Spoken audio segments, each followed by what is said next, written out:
Aloha, welcome to the 40th Annual Hawaii International Film Festival presented by Hale Kalani and our discussion with the filmmaking team of Lee Isaac Chung, the writer-director, and Stephen Yun, who is the star and also one of the executive producers of our opening night film, Minari. We'd like to extend our thanks to Hawaiian Airlines and also the Vilcek Foundation for sponsoring this program and as part of our gala presentation. My name is Anderson Lay, and at the time of this recording, I'm zooming in from Los Angeles, California, and I want to make a quick land acknowledgement from the land of the Tongva people. Before we start, some quick housekeeping bits. Some programming updates for up-to-date information on additions to our program and the full schedule of films, events, HIFF talk story sessions, and Q&As. Visit our website at hiff.org, hiff.org. Also, for Audience Award voting, to participate in our Hawaii News Now Audience Award voting process, please head to hawaiinewsnow.com/HIFF to cast your vote for your favorite narrative, documentary, and short film. Mahalo to Hawaii News Now for all their support.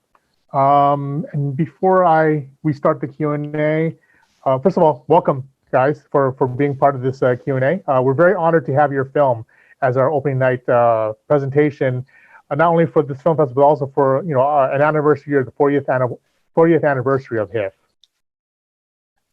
Yeah, we're so honored. Thank you so much, Anderson. This is really amazing. Thank you. Thank you for having us. Absolutely. So before we start with the Q&A, I just want to give a quick note from the Vilcek Foundation. This is a note from Rick Kinzel, who's the president of the Vilcek Foundation. And one of our, for all of our audiences, the Vilcek Foundation is one of our major sponsors at the festival, and they sponsor the annual New American Perspectives program. So our note from Rick. Our presentation of Minari, which is, note from me, from HIFF, sorry. Minari is part of the New American Perspectives program at HIFF, which is supported by the Vilcek Foundation. And here's a note from Rick. Hi, everyone. While this year is a little different from others, our purpose in presenting the New American Perspectives program at HIFF remains the same. Our foundation was established in 2000 to honor and celebrate the many contributions immigrants make to the arts, to culture, and to society in the United States. Since 2007, we have worked with HIFF to present a program that highlights and shares the work of immigrant filmmakers, artists, and creators with the festival's audiences. It is of particular value to us to be able to share a program like New American Perspectives in Hawaii, a place that has been so profoundly shaped by human migration and immigration. We're delighted to share Minari as part of the New American Perspectives this year, and are grateful to the entire HIFF team for connecting us with the film, with Lee Isaac Chung, and with Stephen Yun, who is part of our New American Perspectives special guest for 2020. So that's a little note from Rick Kinzel, and we're, thank you, Rick, for supporting the HIFF. And also, I'm just glad. I think this is like for Minari, so apropos for what the Vilcek Foundation's basically the mission statement is to bring these stories out and honor kind of creatives and professionals in the arts and humanities who are foreign-born artists who contribute to American society. So thank you again for the Vilcek Foundation. So guys, Minari, we saw it at Sundance, and when we saw it, I was like, no matter what, we have to get this film. we're immediately contacting A24. Just like we don't care. I mean, we don't care if the release is going to be. And this is all pre-COVID, of course. We don't know when the release is going to be, if it's going to be in the summer or something like that. Like, we just wanted to be a part of it, at least in Hawaii, to we'll do a word of mouth screening, we'll do radio promos, whatever, we just wanted to be a part of this amazing film. And it truly is amazing. I mean, apparently from the audiences and the jury at Sundance, aside from just sellout screenings left and right, it was also won the Grand Jury Award and also the Audience Award. So congratulations on those accolades. Thank you. Absolutely. So Isaac, I mean, I know of your work. We have a lot of mutual friends, and I mean, I've seen your films. I mean, I actually saw your first film in Cannes over 10 years ago, maybe a little longer. Sure, yeah. Munyurangabo, right? The film that Yeah. was shot in Rwanda. Yeah, exactly. Mhm. So you have I would say, a very eclectic filmography. You've got a film that was your debut film, which debuted at Cannes, was shot in Rwanda. You did another film, Abigail Harm, which was starring Amanda Plummer. It kind of had this kind of sci-fi magical realism story, angle to it. It was based on a Korean folktale. And then you kind of sort of like disappeared. I mean, like what for a few years. I mean, I think because I know why, because you started a family. But can you just talk about kind of like just taking a kind of a respite from filmmaking to other priorities in your life? Yeah. I guess I did feel around Abigail Harm somehow. Just wanted to reset a little bit, just internally, like reevaluate what I'm doing, why I want to do this, why I want to make films. And around that time, also, my wife and I, we had a daughter, and that ended up changing my thinking a lot. Even thinking about the types of films I want to make, and I don't know, the relationship I want to have with an audience, things like that. So yeah, she was born in 2013, and I think I just started to think more about the types of stories I want to tell, and maybe even things that I'm leaving behind for her.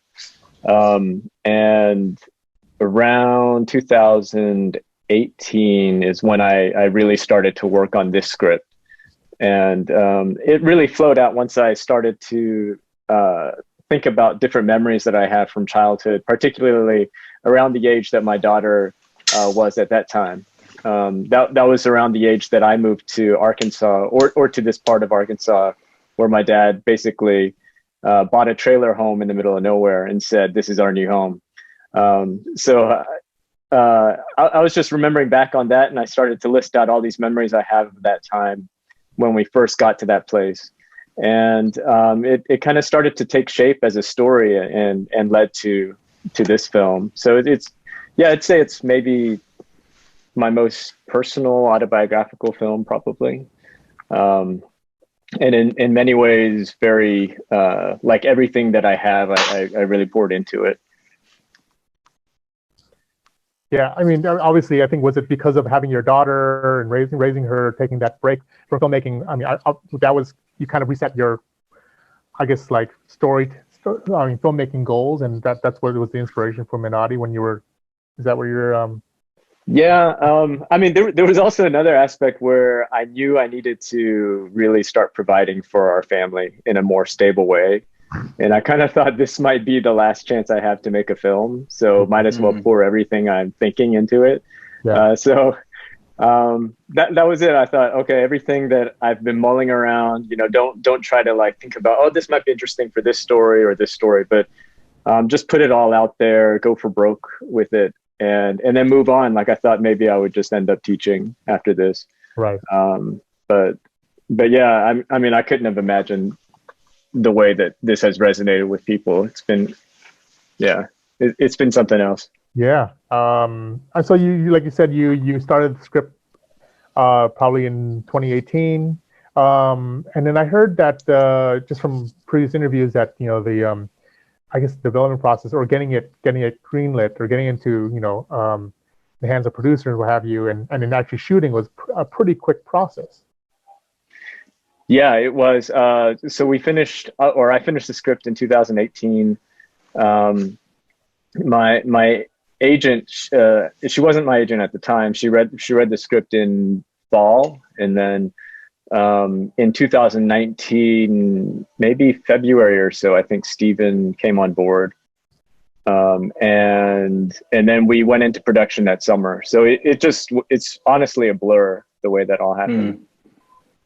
Yeah, Steven. So I mean, when you were approached with the script, I mean, obviously you signed on board, but what was your initial reaction after reading the?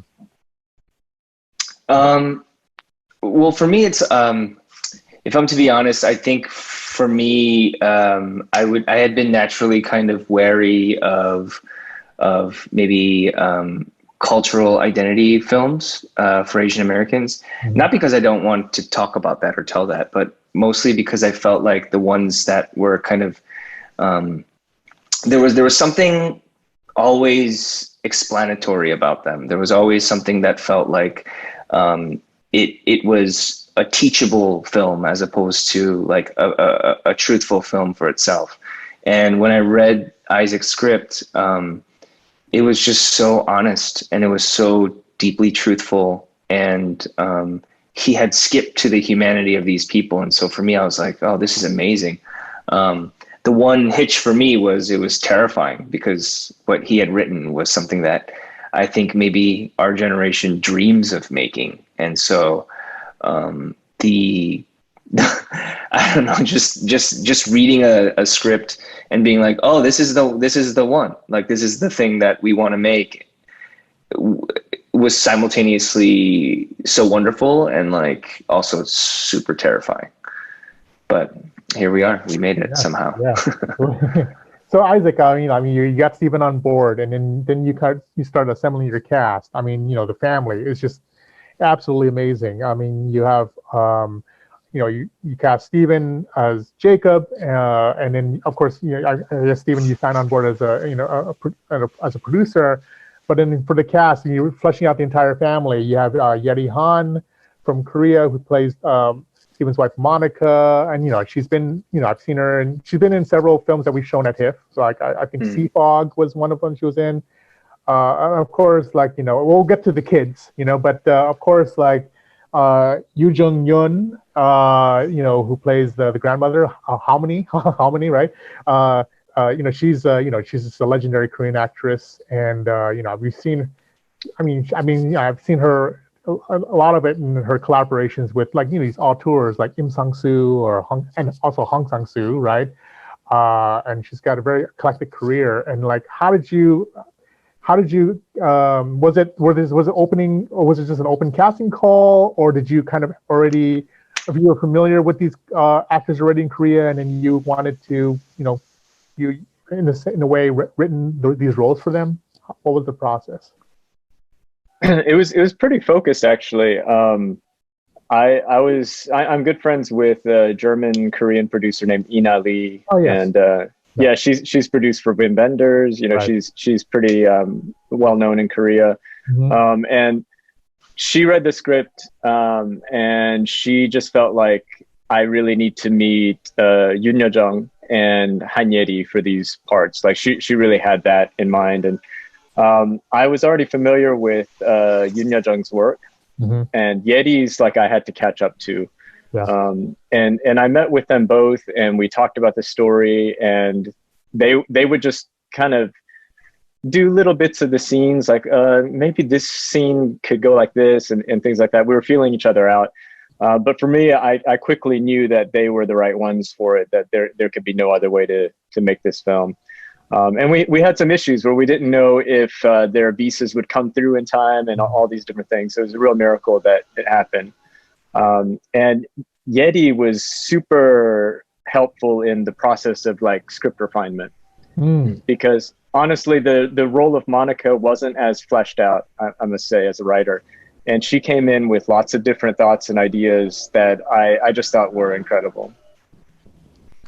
How was and also finding these child actors? or just Noel Cho as a daughter, but Alan Kim, he was the highlight of Sundance. He was wowing every kid, every audience. Alan Kim, who plays little David. How did you find them? First of all, we'll get to Steven, because you're playing a Korean immigrant. So I want to talk basically about the language or stuff like that. But you find this kid Alan, he's I don't know, was he 6 or 7 years old actually? He was seven years old.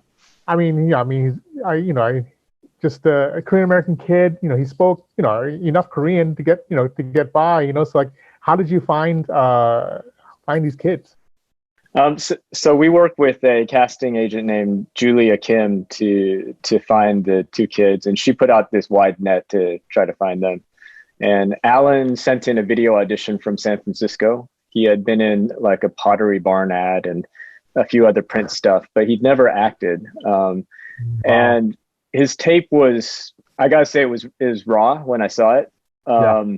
But there was just something so charismatic about him where, like, my wife and I both, we just had to keep watching his audition over and over just because it was so funny. This kid would make us happy. So we asked for him if he could come down to LA, and Steven was so kind to come into the office and to act out some improvised scenes with him. And it was striking because he was so present with Steven in a way that some of the other kids who had experience, I mean, they were great, but there's just something about him that immediately when I saw it, I thought, oh, this is the movie. This is Minari. So it was just the right fit. And then Noelle was also great. She sent in a tape from Virginia, and her life, there are certain things that mirror her personality and her relationship with her younger brother that fits so well with this film. And by the time we were done with the film, I mean, these two were just such pros about what they're doing. And at that age, for them to pull off what they did, it's really a testament to their work ethic and also like their parents helping out and yeah, just their innate talent. I mean, Steven, I mean, just from the acting process, I mean, you know, you have your family unit, basically, you have your cast members and stuff like that. What was the kind of, how did you work with them? I mean, did you kind of like, I mean, especially working with like Alan, who's, you know, never acted before, he's 7, you know, so how was that process coming along? I mean, when we came to, you know, working together and just being this really, I mean, very realistic portrayal of an immigrant family. I think several things, but I think it really started from Isaac's casting, and you know, with the help of Ina and so many people. But Isaac really zeroed in on a really wonderful chemistry and an alchemy between the actors that when we landed, there was just this natural familial vibe, and there was also a natural placement within the story for each character with each actor. And so, you know, from the very onset, we had, you know, our introductions, but then we really quickly kind of slipped into our roles.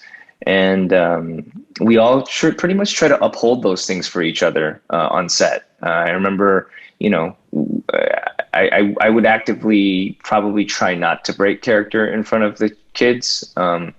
Mostly because, you know, we just wanted to keep the vibe of that family unit together. And so everyone really upheld that. And I think it showed in the film. And yeah, it was really wonderful alchemy, I think, that Isaac just concocted.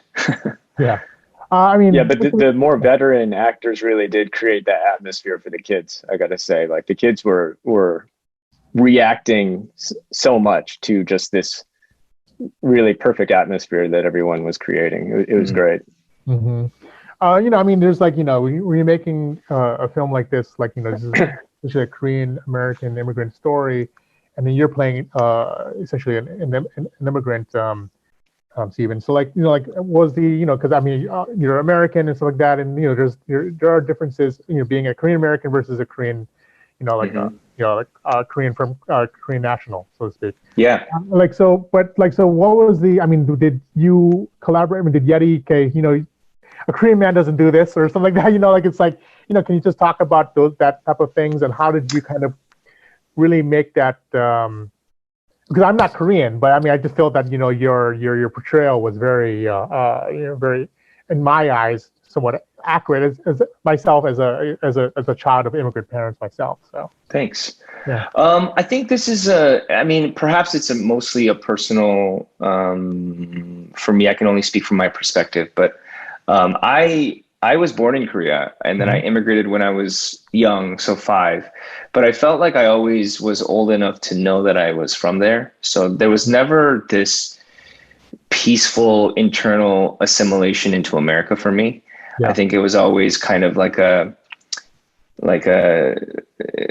a little bit of a riot in my own head about where I fit and where I belonged from an early age. And so that coupled with the fact that, you know, we all grow up watching our fathers, we all grow up, you know, watching the people ahead of us, older than us. And I think there's this large image of what a Korean man is supposed to be, that honestly, I actually had to strip away. I think the approach was, rather than being like, this is how a Korean man is supposed to be, it was, this is just a man from this time and this era under these situations. And when we are able to zero in on a singular person as opposed to a larger representation of a demographic or a type of people, we were able to get to, like, at least for me, I was able to get to the more truthful nature of who this person was. And that's hard because we haven't had really a lot of films or anything that really dove into it this way. But yeah, you know, I channeled some of my own dad. I watched him, you know, I know his mannerisms, which was a real trip for me. And then also I remember having this really great conversation with Isaac, because this was actually the thing that I worried about the most, which was, you know, am I the right person to play this? Am I allowed to play this? And Isaac was always encouraging, but also so honest. I think he would have told me, and he probably wouldn't have cast me if I wasn't right, but he also was very encouraging, but he would always say, like, you are the person. And that helped me to understand that I wasn't meant to uphold this larger idea, but rather I was meant to uphold this singular character. And when I dove in that way, I really was able to find who Jacob was. No, it's a great answer. I mean, you know, this next question is basically, I mean, open up to both of you. I mean, Stephen, you emigrated when you were a very young age, but both of you are, you know, have parents, you know, who are immigrants as well. Mm-hmm. Like, I mean, just the theme of how the three generations pictured in the film tried to protect one another at different times throughout the film. I mean, in their ways, their experiences of immigration shape how they are protective of the other generations, right? In developing and working in the film, did you find any parallels between the family in the film to your family dynamic in real life? Well, personally for me, I think the thing that I really deeply realized was, yes, like generations. I think a family, the intention, at least you hope, is that they are trying to love each other. They are trying to tell each other that they love each other in ways that they personally know how. And, you know, there's a lot of trauma in Korean history, and there's a lot of cultural things that maybe don't allow, on the surface, communication of those ideas. And then subsequently, like when you immigrate, you are really cut off from your parents. I think there's a lot to do from our generation with the idea of abandonment. And that isn't just merely like your parents left, but it was really just also, you know, the wall of communication that is created, your parents having to work immigrant hours, you know, just never really being home. And also their inability sometimes to navigate American life as effectively. And so I think what I really deeply learned was, you know, all the, in the name of filial piety, you're always like, I respect my parents and I love my parents, and these are the reasons why, and I will do all these things for my parents. But sometimes those well-meaning things can also be embedded with a little bit of shame. You know, there's a little bit of feeling like you need to speak for them and you need to speak on their behalf. And can we really do that if we haven't really understood who they are and where they're from? Is that a full human communication of who your parents are? Or is that in some ways like through your vision and through your lens? And what does that mean? I think I think that opened up a lot of those questions for me. And, personally, what was really great was being able to play Jacob, connected a lot of dots for me and my father, where, it wasn't, I never felt unloved or anything like that, but there was always this feeling of missing each other, of being unable to connect at like a really, really deep level. And he sat next to me at Sundance, and after the movie was done, I looked at him, and he was crying and I was crying, and but the look that he gave me was like he knew that I now knew. Yeah. And the film and the experience was able to speak so many unspeakable things. And that was wild. That'll probably screw me up for every time I talk about it. I mean, I'm honestly, dude, I'm tearing up myself because I totally get that. I mean, when I watch this film, I thought of my father as well. I mean, he was a hardworking immigrant father, working immigrant hours, not being, maybe in a sense, emotionally available for you in that kind of American way. So it's just like, yeah, I totally get it.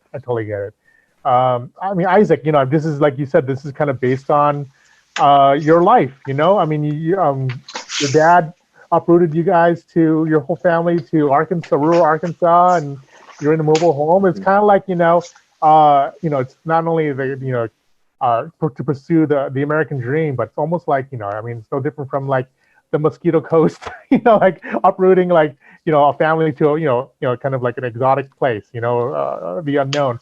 How much of it is, I mean, that was the inspiration for Minari, but how much of it is of your real life is infused into the overall story? I guess I find myself in the whole thing, if that, like every character, even it's a weird thing to try to dissect.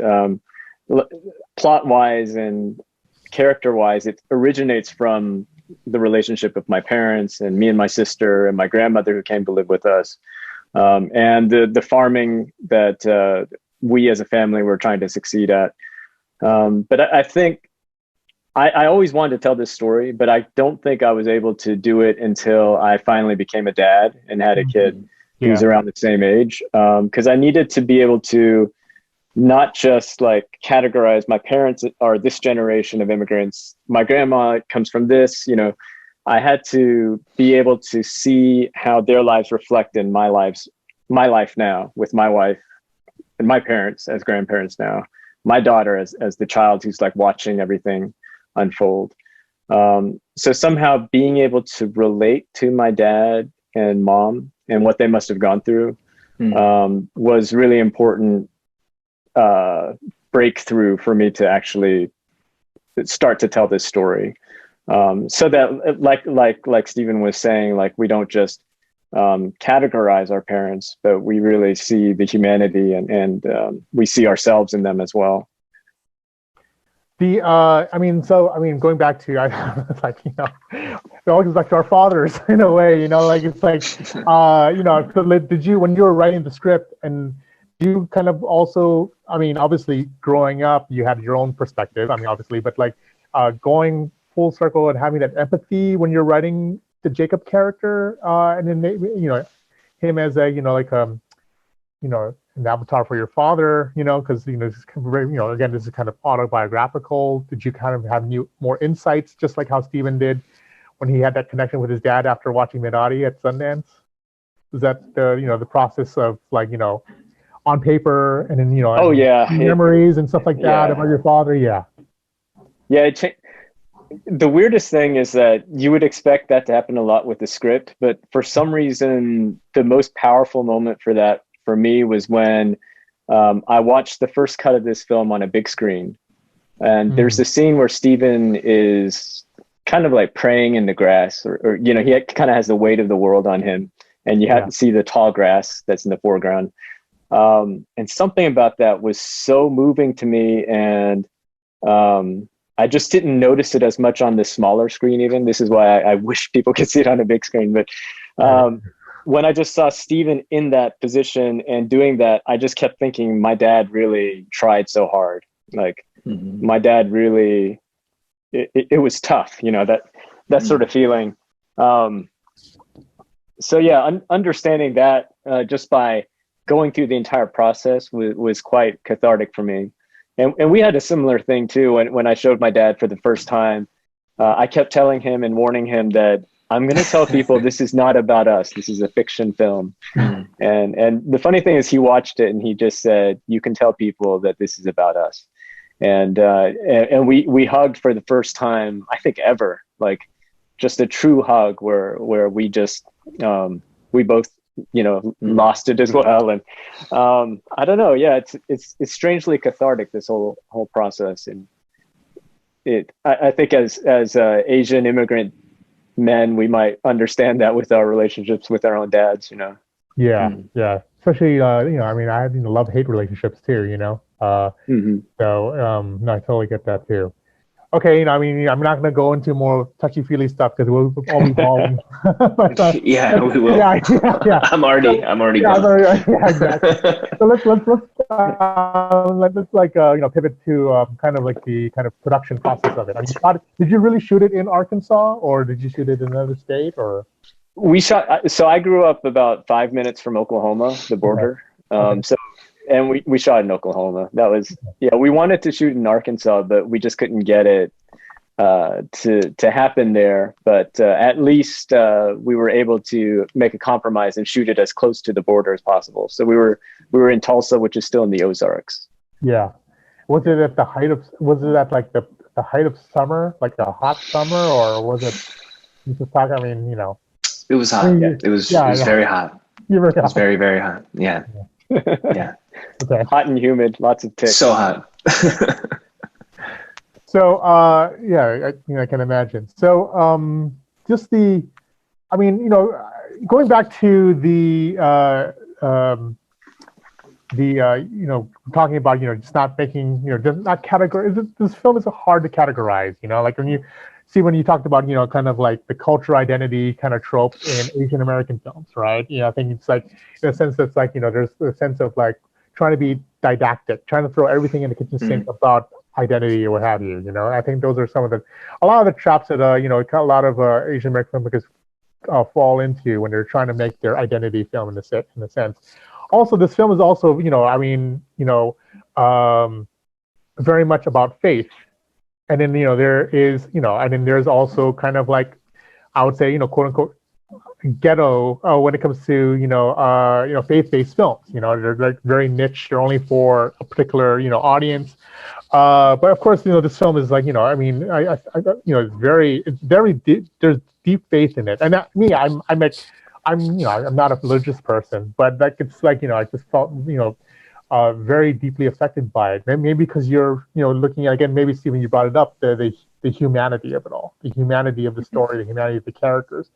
Isaac, can you talk about kind of like, you know, just you know, infusing kind of, you know, it is about, you know, it is an Asian immigrant story. It is a story about faith. You know, these characters are you know, Christian in the sense. So can you talk about how straddling the fence between kind of falling, you know, not trying to be a film for everyone and not falling into those traps that, you know, the other filmmakers would go through? Yeah. I mean, I think a big trap when it comes to films that deal with Christian issues, particularly if, you know, the originators are Christian, is that they feel that there has to be some agenda of, you know, spreading a message or something like that, which I've never been as interested in that, and more interested in everyday human beings working out the idea of faith. That does interest me. And because I think it's an important part of something that we all deal with, even if you come from different faith backgrounds. Like I hope people recognize some of the dilemmas and some of the hopes that we have. So yeah, that was definitely a thought with this one, to try not to fall into stereotypes even. Yeah. Even if we start off with some stereotypes with like Will Patton being this Pentecostal guy, but you know, to still peel back the layers and see something very genuine and deep about him. And and always hoping to portray humanity, basically. I like that a lot because you have Will Patton, you think he's a caricature, and then you're like, and you find out, yeah, the Korean War. I was like, oh, like it's like, where is this gonna go? So, but it's like, I think I think you, yeah, I mean, the film itself is like really about salt of the earth people, and then I think it's just trying to get by. Everyone's kind of in the same boat in a way, Yeah. I mean, I think that's how growing up, in this. Yeah. Oh, sorry. I think that's how Jacob and Will's character actually connect. Is they're kind of both living in the gaps of reality, and they're both living in the gaps of society. And the difference is that one is kind of made by Jacob still is upholding the place that he came from. So perhaps he's warring against that viewpoint of being in the gaps, whereas Will's character is, kind of in the gap of his own reality, and they meet there. And it takes some time, but when they come together, it's like a really beautiful thing, because I think they both recognize that high or low, they're seeing it the same way. And that was something that I was really happy about, that Isaac wrote so clearly, was just like the connections that human beings can make in spite of so many, kind of delineations that we create for ourselves. And also, like, kind of to go back on the idea of faith too, I think faith, especially in the way that we try to portray it, Jacob isn't very into the idea of faith as it's understood through Christianity. I think for him, he wars against it because he feels self-made, and he believes in the idea that he is self-made and that he can drive this thing by himself. But faith to me in this film also resonated deeply as something that has to do with family, that you are a part of something. Mm-hmm. And then to take that even further, that you are a part of all of it. You are part of the universe. You are just a function at some point of the universe. And, for me, there was such a profound understanding of faith when I went to approach this film, and how terrifying it was, and how precedent kind of, not in its importance, but just something like this hadn't been particularly done before. And I think to navigate like a completely open environment where there's no other real comparisons to kind of bounce off of, it was so scary. That fear mixed with kind of the beauty, and then the awe and the gratitude of being able to do something like this, I think the mixture of those feelings, at least for me, was a really good understanding of faith, independent of perhaps like societal religion. I think it was just this feeling of like, how amazing that the universe places in front of you such a terrifying but doable task. That you can be so lucky that there's a direction for you in this given moment. And that was like that was really cool. It was the whole experience, like it really resonated that way. So it was really wonderful. There was a lot of Isaac, going back to, yeah. Oh, go ahead, just within that process that Steven's talking about. Yeah, there was definitely a lot within this project where we feel like we're submitting to something in a way. And the things that are kind of given to us to work with and to, so it was interesting. It was an interesting process of listening in some weird way. I don't know if you'd agree, Steven. Absolutely. Absolutely. Yeah. Yeah. Sorry. That's all. I mean, even the title. Delay. Oh, that's great. That's great. No, it's good. Even the title of Minari. I mean, I know Minari is Korean watercress. I eat a lot of Korean food, and like, I mean, it's just very ubiquitous. As you just see them in banchan, the side dishes you get it in Korean restaurants and stuff like that, and you see it in bibimbap, you see it in kimchi, but just like it's just so ubiquitous, and you see it in the Korean market. I think it's like when I first heard about this, I was like, Minari, well, why is it named after the vegetable, right? But it is kind of like bringing the mundane, and it's like but like in a sense, not mundane at all. It's just life giving. It's just ubiquitous. It's just part of, it's so infused in what Korean culture is, and it's always and it's food. I think it's like the simplicity of it all. But I mean, what was the inspiration of like basically having the just the title of Minari, and how did you kind of connect it to kind of a life-giving component to it when the grandmother grows it in that kind of Eden, that spring creek, so maybe just kind of like just the themes of the title itself, Minari. Yeah, I guess that one does come from real life.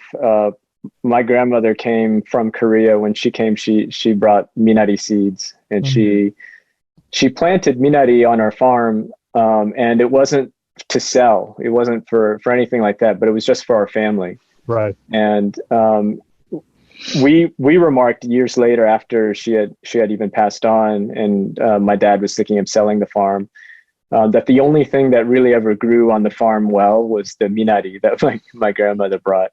And I remember when I was a kid, I would go down there with her, and she would pick the Minari, tend to it, and I would sing songs about Minari as a little boy.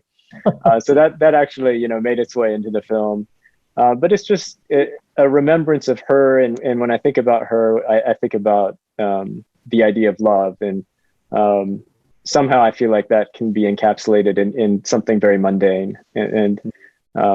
Yeah, I think the way you put it is very lovely, like just something very mundane, holding so much meaning. Mm-hmm. Yeah. No, it just all comes together. That's what's great about this film. The themes all come together, and I think it's such a fantastic film. Thanks just so much. like, yeah, exactly. So what is the plan? This is our open night film. It's sold out. We aside from showing it virtual, in a virtual cinema, but we're also showing it in the theater too, socially distanced, of course. Amazing. Oh, that's great. That's great. Yeah. What is the, do you know what the plans for A24 when it comes to getting it eventually out into commercial release? I think it's like every other studio right now, playing it by ear and trying to figure that out. So I really, I can't speak to that, but I know that they have a real desire, motivation to get this out there. They love the film too, so it'll come out. I'm so glad it's going to show in theaters there. That's great. Yeah, absolutely.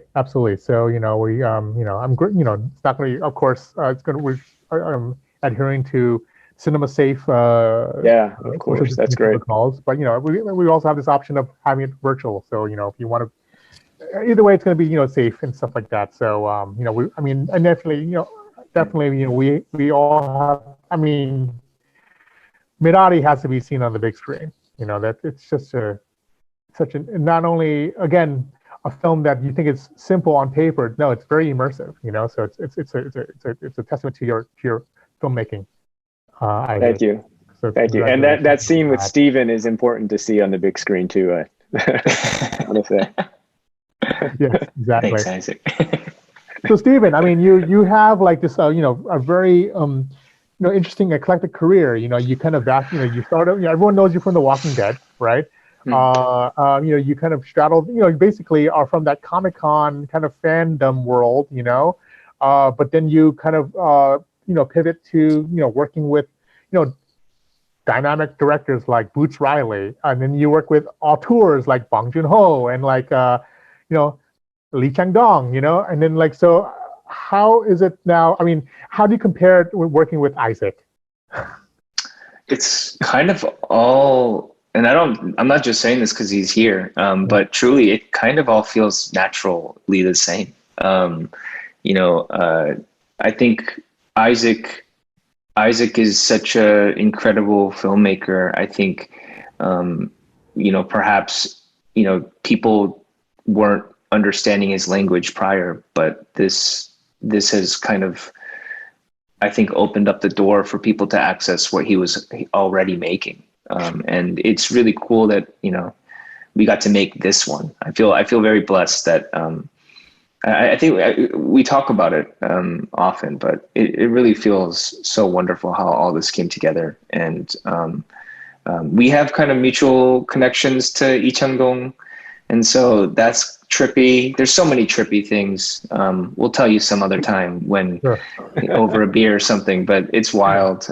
But it feels really cool. And it feels, again, like very natural. Like Isaac is right up there. And so I'm just very lucky that I get to exercise a lot of what I personally feel like I want to explore, and that there are filmmakers out there that are as talented as Isaac and Lee Chang-dong and Bong Joon-ho and Boots, and they're willing to let me play in those places. So yeah, I am very fortunate for sure. So I mean, my final question is basically, what are y'all working on next? I mean, you know, Isaac, I know what you're working on. We'll bring that up. But maybe Stephen, you can talk about what you're working on next with your future projects.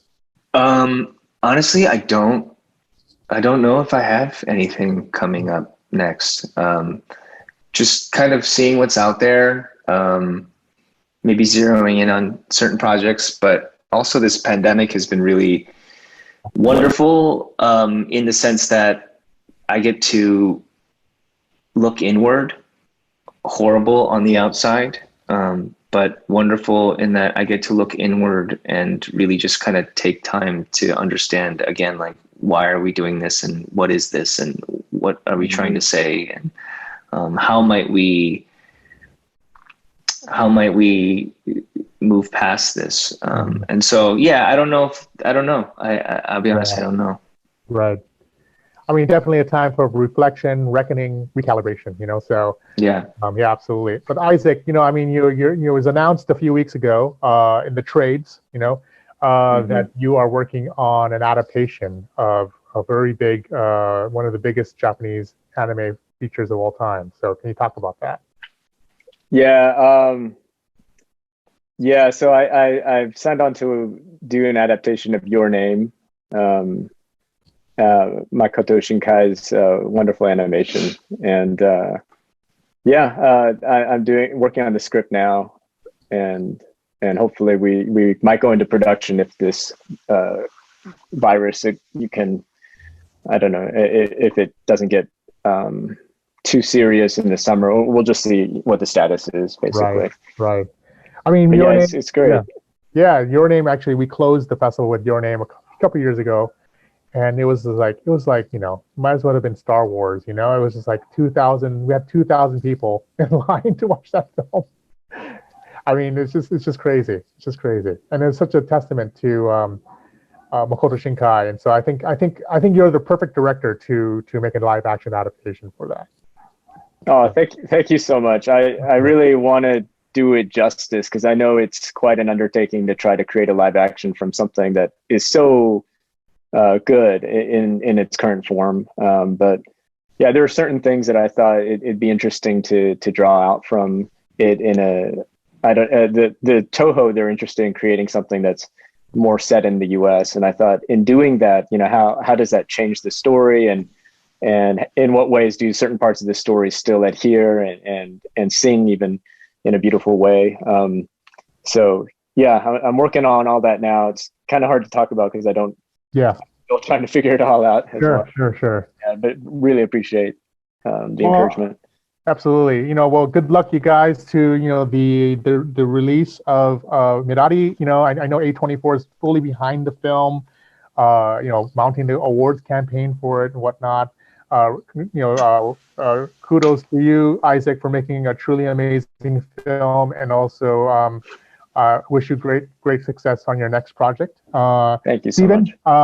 You did a tremendous job, and then you have a very envious career. I think it's like you kind of like in a way you're very much you're curating it in a very unique way, and I think it's great. I think any other actor would kind of go one direction, but you kind of like go in many directions, but I think it's like really, really cool. And I appreciate it. no matter what project you choose next, I'm sure it's going to be a good one. So Thanks, man. Thank you. yeah, absolutely, absolutely. So thank you to Isaac and Steven. Mahalo for joining us, audience, for this Q&A for Minari. If you, I'm sure you loved it. When the film eventually comes out, please tell your friends and family and truly support this wonderful film. Thank you for this discussion today, and then a special mahalo to our HIFF sponsors, board of directors, our audiences like you, and also our HIFF Ohana members. And also, don't forget, the festival is in operating as a hybrid event, with some select in-person screens, but also virtually online.